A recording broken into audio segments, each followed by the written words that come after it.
start the second part of that lesson that earlier we were having here. What make India a federal country? Why India is federal country? Earlier I have given you the information about the federalism, features of the federalism and all the things. Now we are coming here, why India is a federal country. So let's start. Main point that we are going to share, what is the federalism? What is the reason of federalism in India? Why India is a federal country? We are going to discuss here some points. So first point that we are going to discuss, that is the constitution. ठीक है? Constitution सबको पता है, और rule book. In that rule book, in that constitution, everything is explained detailedly. कि what are the rights, what the duties, what is the responsibilities, where the state can go, where the central government can go. So India is a federal country. First point that we are having here is constitution. So main point is here, there are the two tier of the government. Later in 1990 we added third tier. Fine. First point. Second point, it's divide powers in state and government, central government. Constitution क्या करता है? साफ explain करता है, clearly declare करता है कि भैया पावर ये है आपकी, इसके आगे नहीं आप जा सकते, इसके पीछे ही रहना, और स्टेट गवर्नमेंट कैन वो दे. तो कॉन्स्टिट्यूशन एक ऐसा बॉन्ड है हमारा, कॉन्स्टिट्यूशन एक ऐसा पार्ट है हमारे फेडरलिज्म का जो कि साफ एक्सप्लेन करता है हर चीज. उसके बाद कोई लड़ाई झगड़े की जरूरत नहीं पड़ जाती. सेकेंड पॉइंट पे आते हैं, that is the three list are here, union list, state list, concurrent list. ठीक है, ये होता क्या है पहले इसको समझना जरूरी है कि what is this. This is very important question that people easily find out in every exam of the board. ठीक है, यूनियन लिस्ट क्या होता है? Union list is a list that is clearly declared that the central government is having the power to make the laws on such points. ठीक है, state list is the list where the state government is having the power to make the rules and regulation on that point.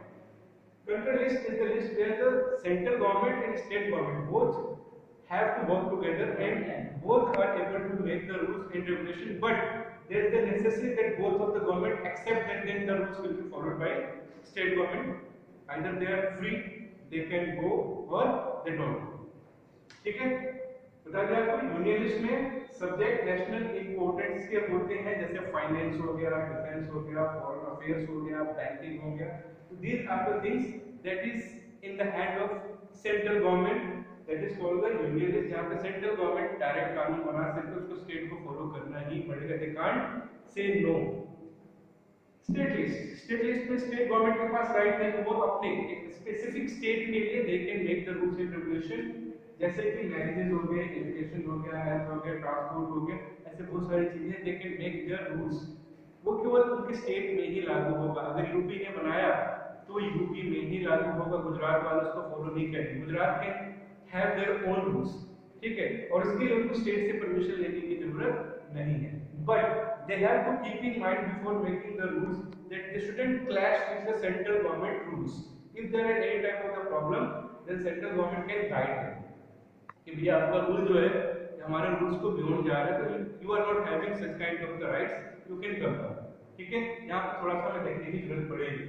Third आता है concurrent list. मैंने आपको पहले बता दिया है कि the rules which is having the rights to go to both of the government that they can make the rules. जैसे क्या होता है, फॉरेस्ट के लिए हो गए, एडप्टेशन जो वोट देने वाला सिस्टम होता है, मैरिजेस के लिए हो गए, जैसे बहुत सारी चीजें होती हैं जहाँ पे सेंट्रल गवर्नमेंट और स्टेट गवर्नमेंट दोनों ही रूल्स बना सकते हैं आपस में बातचीत करके. जहाँ पे दूसरे को अगर सेंट्रल गवर्नमेंट ने बनाया तो फोर्स नहीं कर सकते कि लागू करो, वो चाहे तो लागू कर सकते हैं, उसके अंदर चेंजेस कर सकते हैं. जैसे अभी कुछ दिनों पहले वो करता ना क्या, ट्रांसपोर्टेशन की तरफ से कुछ किया था रूल्स फाइन वाला, तो स्टेट गवर्नमेंट के ऊपर भी छोड़ दिया गया था ताकि वो कम ज्यादा कर सकते थे. डायरेक्ट इम्प्लीमेंट करना चाहते तो डायरेक्ट भी इम्प्लीमेंट कर सकते थे. जीएसटी का कैसे लॉ था, 18% मैक्सिमम में मिनिमम आप जितना रखना चाहते हो उतना रख सकते हैं. तो जो भी था ऐसे बहुत सारे लॉज हैं. ठीक है, नेक्स्ट रेसिडेंशियली सब्जेक्ट. भाई बात हो गई 3 दिन हो गई. कुछ ऐसे सब्जेक्ट्स होते हैं जो अभी हैं तो ठीक है, नहीं तो किसी छूट गए हो या हो सकते हैं इन फ्यूचर आए, तो उनको आप डालिए कहाँ पे, रेसिडेंशियली सब्जेक्ट. ठीक है, दैट इज द रेसिडेंशियली सब्जेक्ट. क्या होता है, जैसे पहले कंप्यूटर नहीं थी, जब हमारा कॉन्स्टिट्यूशन लिखा गया था that time they were not having the internet, cyber crime, ठीक है, ऑनलाइन, तो everything was not on that time. तो that time our constitution maker they have given a choice to us that we are having a reciprocity subject where the new terms, new laws will come and that will go to the this part and that will be made by who make the rules here? Central government will make the rules. ठीक है, इन तीनों के अलावा कुछ भी बन जाता है that will be the part of the central government. ठीक है, क्लियर हो गया? Very very important. If you will not make points in your mind, then you can lose some point here. Next, features of Indian federalism. पहले बताया था, थोड़ा सा revise कर लेते हैं. All state do not have equal power. India के अंदर जितने स्टेट्स हैं they are not having the equal power. ऐसा नहीं है जो पावर यूपी को है वही पावर आसाम को है. तो according to the population, terms and condition, कुछ स्टेट के पास पावर ज्यादा है और कुछ के पास कम है. ऐसा मत समझिएगा कि we are beyond the constitution and talking something else. जैसे क्रिकेट की टीम है, क्रिकेट की टीम या फिर वर्ल्ड क्रिकेट आईसीसी में देख सकते हो, the powerful India is very powerful, Australia is very powerful, England is very powerful. इन तीन स्टेट जो कंट्रीज है इनके अलावा और भी देश क्रिकेट खेलते हैं but they are very powerful. इनके टर्म्स एंड कंडीशन पे ज्यादा ध्यान दिया जाता है. तो यहाँ पर भी सारे स्टेट्स के पास बिल्कुल प्रॉपर पावर नहीं और हमारी ज्योग्राफिकल कंडीशन और कॉन्स्टिट्यूशन में कुछ अलग कहता है. जम्मू कश्मीर का केस अलग है, उधर आप जाएंगे असम का केस अलग है, हिमाचल प्रदेश का केस अलग है. तो कुछ टर्म्स एंड कंडीशन और लॉ थोड़ा डिफरेंस है जिसकी वजह से हम कह सकते हैं कि in India all the state they are not having the equal power in the federalism also. Next है parliament can not change everything. यानी कि जो पार्लियामेंट है, सरकार है, वो सब कुछ अपनी मर्जी से चेंज नहीं कर सकती. Before the changing sometimes and so many times they have to discuss both of the parliament, fine, Lok Sabha and Rajya Sabha, and after that state will give the permission they can do the changes. तो ये भी एक part है. Next है judiciary. Judiciary is here and this is a free body. This is not working according to the central government or the state government. They are free to do their work. They don't have to ask anything to the central government or the state government. That's why they are able to resolve the problem of state government and central government. तो ये भी आपको थोड़ा सा consider करना होगा. आगे आते हैं, how is federalism practiced in India? India में फेडरलिज्म को प्रैक्टिस कैसे किया जाता है? तो हमने जब 1947 में हमारा देश आजाद हुआ था तो उसी वक्त सारी चीजें आ रही थी. तो हमने 3 पॉइंट्स में एक्सप्लेन किया, that is the linguistic state, language policy और central state relation. Linguistic state में देख लेते हैं. लैंग्वेज के बिहाफ पे 1947 में हमारे क्या हुए थे? We made our states in 1947 according to the customs, language, culture. We take the part of some states together and add them and we made a state on the behalf of language policy. तो हमारे यहाँ federalism इसलिए successful हो पा रहा है because we have added the people, we have added the land mass according to the language. That's why language linguistic state हमने बनाया. Second, language policy in India. We do not have any language as a national language.